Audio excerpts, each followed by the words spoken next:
তু সিনে সে লাগ যা। তো যাই হোক, টপিকে চলে আসি। কলকাতা একটা বই 19 তারিখে রিলিজ হচ্ছে, মেন্টাল। এ বই ভালো হবে।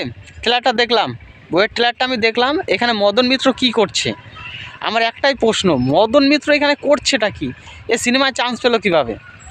এ একটা তৃণমূলের নেতা, এর রাজনীতি থাকা দরকার, এর সিনেমায় ঠিক না। এ বই কীভাবে চলবে? এখানে কোনো রাজনীতি আমি টানছি না, এখানে সিনেমা, এটা হচ্ছে আমাদের হচ্ছে অভিনয়। আমরা আনন্দ করব, পাবলিক কী করে মজা নেবে, এনজয় করবে, চলে আসবে সিনেমা হল থেকে, বেরিয়ে যাবে। কিংবা এখানে আবার রাজনীতি চলে এসছে।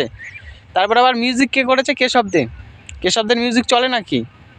ছাবরি শিল্পী, ছাবরি গায়ক ফেসে গেছিলো একবার, মনে নেই, সব ভুলে গেছে পাবলিকে। ওর গান শুনলে আমার ভাল লাগে না। এই বই চলবে না, এই বই হিট হবে না, ব্লকবাস্টার হবে না। জিদ্দার বই, কলকাতায় জিদ্দার দেবদার বই দরকার, তাহলে সিনেমা আবার আগাবে। বাংলা সিনেমা এমনিতে ডাউন খেয়ে গেছে, তারপর জিদ্দার দেবদা ছাড়া এই বাংলা সিনেমা উঠবে না। বর্তমানে এরা এখন দুজন নায়ক আছে আমাদের কলকাতায়, এরা দুজন ছাড়া সিনেমা হল পুরো বেকআপ।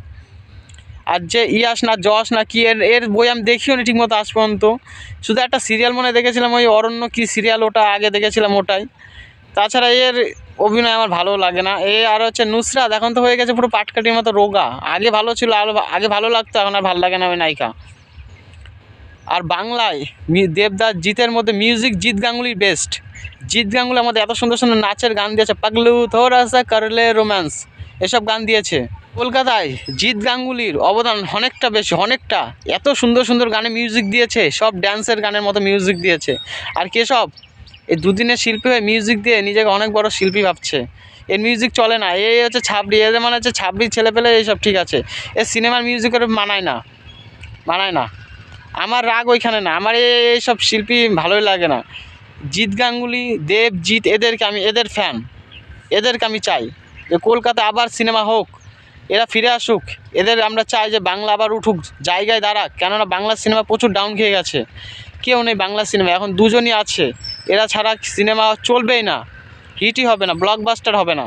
এর জন্য জিৎদাকে আর দেবদাকে ভালোবাসা, আর এদের সিনেমা চলবে না, চলবে না। গ্যাজাখুরি বই হবে, গ্যাজাখুরি। বলছে হিট আছে, রোম্যান্স আছে, সব আছে, অ্যাকশান আছে, দেখলে বোঝা যাবে। দেখা যাক কী হয় সিনেমাতে, দেখা যাক কী হয়। 19 তারিখ আসছে বইটা, দেখা যাক কী হচ্ছে না হচ্ছে, সবই তো দেখা যাবেই।